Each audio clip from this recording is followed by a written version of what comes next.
こんにちは。今回は銀座のクラブ暗黙の了解ということで、今度はホステスさんの暗黙の了解を今日はお話ししたいと思います。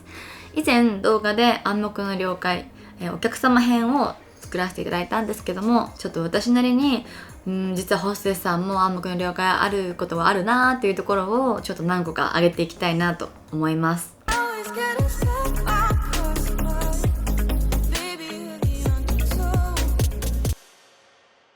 女の子たちもね、いろんな方と関わってお仕事をしてるので、そういった時にね、接客していったり、お店の中でやりやすくなるように、お互いね、これさえ知っておけばスムーズにいくよっていう暗黙のルールを今回はご紹介したいと思います。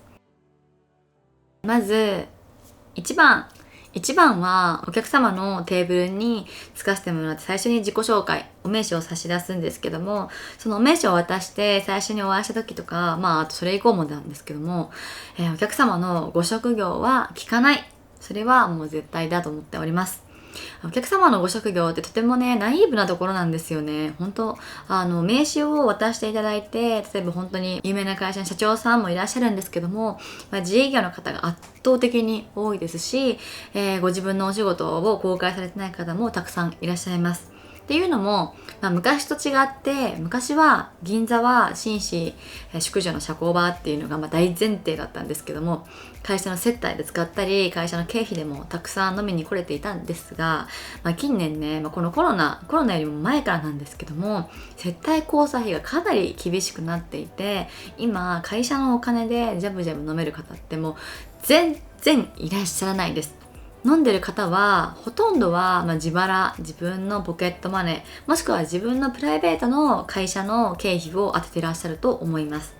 なのであまりね、接待でも使わないで、会社に会社訪問も来なくていい、贈り物ね、お中元お歳暮ももう会社に贈り物もいらない、どっちかっていうと飲んでるところを社員にバレたくないっていう方ももうたくさんいらっしゃるので、今はそういった名刺を出してここの会社やってるっていう方よりも、意外ともう何にもね、仕事の話せずに、息抜きに来てるから違う話題してよっていう方の方が多いんじゃないかなと思います。なのであまり仕事についてね、いいことはないです。あと、何してるかわかんないお客さんも一定数いらっしゃるんですよ。本当これ難しくて、そのね、本当に働いてない方もいます。例えば働いてなくて不動産で収入あるとか、ビルいっぱい持ってる方もいらっしゃるし、あと、株でっていう方もいらっしゃって、そういう方もいらっしゃるから、あまり深くね、何されてるんですかって聞くと、大体その会話って広がらないし、感じよく思ってもらえないので、そこはもう絶対に聞かない方がベストかなと思います。暗黙の了解その2、こちらもお客様の接客つながりなんですけども、お客様の個人情報は誰にも言わない。これは意外とポロッと出ちゃう時があるんで、それをちょっと注意していただきたいんですけども、例えばこういう人が来てるよ、こういう仕事されてる方がいらっしゃるよっていうことは一切 NG です。で、その一番難しいのは、銀座のクラブっていうのは誰かの紹介があって初めて来れるお店です。なので、じゃあ A さんという方が一緒に B さんといらっしゃいました。B さんは初めてブレアにいらっしゃいます。その後気に入っていただいて B さん一人でもクラブに来てくださるようになりました。この方が何回かA さんと別に月に 1,2 回来てるとして、で A さんはね、その後仕事がちょっと忙しくてあまり飲みに来れなくなって、じゃあ別行動でした。でその時に A さんに、例えば半年後とかに、最近 B さん来てる？俺の紹介した B さん来てるかな？こう言われることがあります。でもこれはB さん毎月いらっしゃってますよって言うと結構揉めるんですよ。これは B さんは A さんに言ってない場合もあります。例えば A さんの会社がうまくいってなかった、飲みに来れる状況じゃなかった、いろんな原因があるんですけども、そうやって A さんがたまたま来れなかった間に B さんがめちゃくちゃ来てくれてたとか、そういう風なのはあまりやっぱ感じ良くないって思う方も多いと思うので、こういった時一番無難には、最近ちょっとお見えじゃないですね。で、こうやって濁すのが一番いいと思います。っで A さん B さんが来てること結構知ってたよっていうパターンなんですけども、最近ちょっとあまりお見えになってないですね。なんかこの間来たって言ってたよ。そうでしたっけ。じゃあちょっと前かもしれないですね。こんな感じでふわーっと A さんに合わせて濁していったらいいかなと思います。B さんに了承を取って A さんに、いらっしゃったことを伝えてもいいですかって聞いて、いいよって言われたら、先日ご紹介していただいた B さんがいらっしゃっていただきました。A 様のおかげです。ありがとうございましたというお礼もできるかなと思います。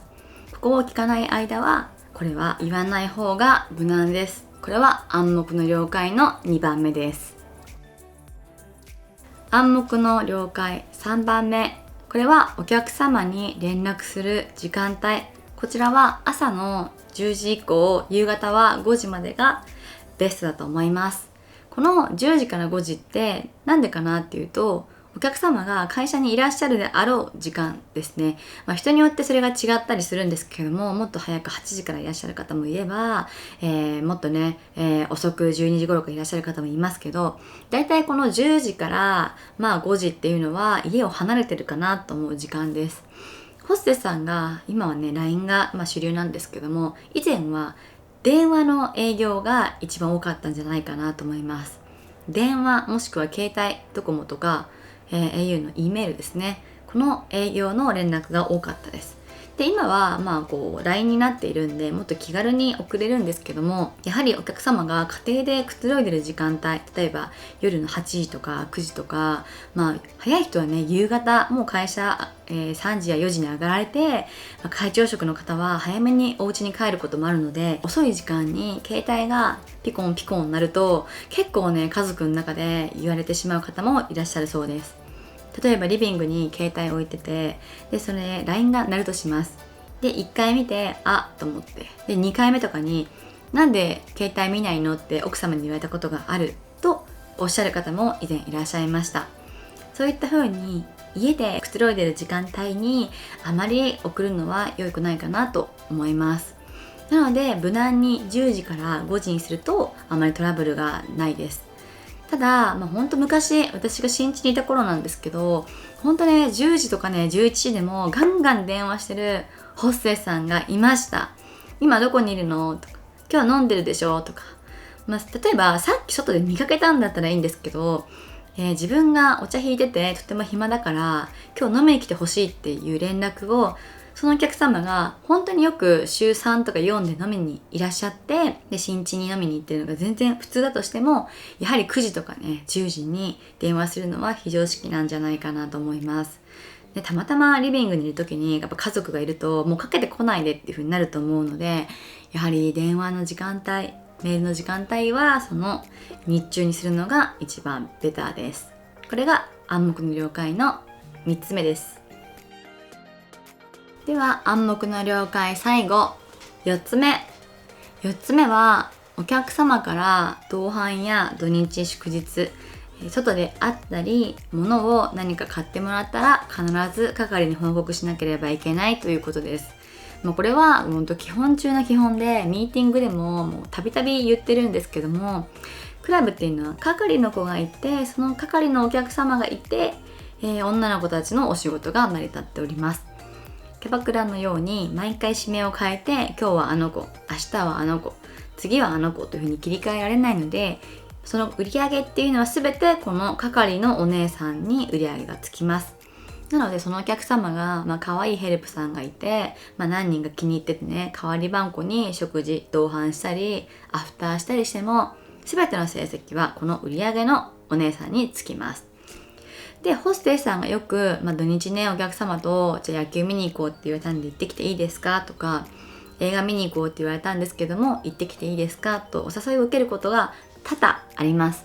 全然これ普通だし、別にそれはもう日常茶飯事なんですけども、それを係に報告ねちゃんとして、どこそこの何々見に行ってきます、何時頃行ってきますで帰ったら連絡しますねって、このほうれん草が非常に大事になります。でこういうね暗黙の本当に、ルール中のルールなんですけども、お客様も、全部自分の行動範囲を全てお店、そしてママや係のお姉さんに知られると全く面白くないので、その辺は内緒にしててくれよっていう方も本当多いです。まあどっちかっていうと9割ですかね。私が今までクラブのママになる前のホステスの時代でも、9割ぐらいのお客様がママには絶対内緒よというのを言われておりました。でも、ちゃんとほうれん草した方が後々トラブルはないなっていうのが私の考えです。で、なんでトラブルになるかっていうと、じゃあ一緒に旅行行きました。一緒に買い物に行きました。で、そこで何か買ってもらいました。カバン買ってもらいました。じゃあこれが50万円します。で、それ別に言わなくてもお客さんも別に喋らないんですけども、後日もし万が一その女の子とお客様の関係が悪くなった時、例えばお客様が口説いてたんだけど、その子が私あなたと付き合えないわって言って切れちゃった時、そういう時にお客様がママや係の子にペロッと喋ることがあります。結構あります。いや、俺あの子、もう NG 席つけないで。なんでなんですか？いや、あの子ね、こういうこと今まで買ってあげたんだけど、もうなんか最近態度悪くて、俺もうあの子はもういいや、みたいな、このはしょってそこだけを係のママに伝えます。お客様が口説いてたんだけど俺ダメだったとこは言いません。じゃなくて、なんとかもしてあげたのにあの子はちゃんとしてくれないっていうことを言います。で、そうした場合、聞いてなかったママや係は大抵怒ります。で、お店の社長とか、オーナーママですよね、こういうとこに話を持ってきて、なんとかちゃんとほうれん草なくて裏で直引きしてましたよというふうに連絡が行きます。するとお店側も、そういうね、苦情が上がるとさすがに放置はしておけないので、その子呼び出して、なんでそういうのやらなかったの？散々こういうふうに言ってきたよねというふうに指導が入ります。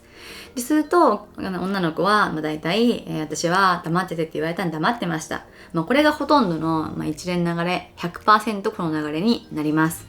なんでうまくバレないままやめていく子もいれば、大体ね、係とかママの関係がもともと古いので、そういった何かの時になんとか昔してあげたんだよねってペロッと喋るお客様の方が多いんじゃないかなと思います。お酒の席ですしね。あと、その子を可愛がってたうちはいいんですけども、やっぱり違うなって思った時は、やっぱそこまでじゃないですか。なので、そういう風にね、自分の立場がね、悪くなるっていうのが十分考えられるので、そういったところは徹底してほうれん草していった方がいいです。で、もしね、これ、あまり仕事ができないママとか、あまり仕事ができないホステスさんだと、お客さんに詰めたりする人がいるんですよ。例えば、言わないでって言われたんだけど、この間なんとかちゃんにバーキン買ってあげたでしょとか、ビューッと詰めることがあります。そしたら、その女の子の顔潰れますよね。私はママのこと信頼したので、お伝えしたんですけども、お客様になんで言ったんだよって責められました。板挟みになりました。で、こういうこともあるかと思います。でもそれ仕方ないです。これは、このママや売り上げのお姉さんがちょっと仕事できないちゃんなので、ここにつかずに、もうそのお店の中では違う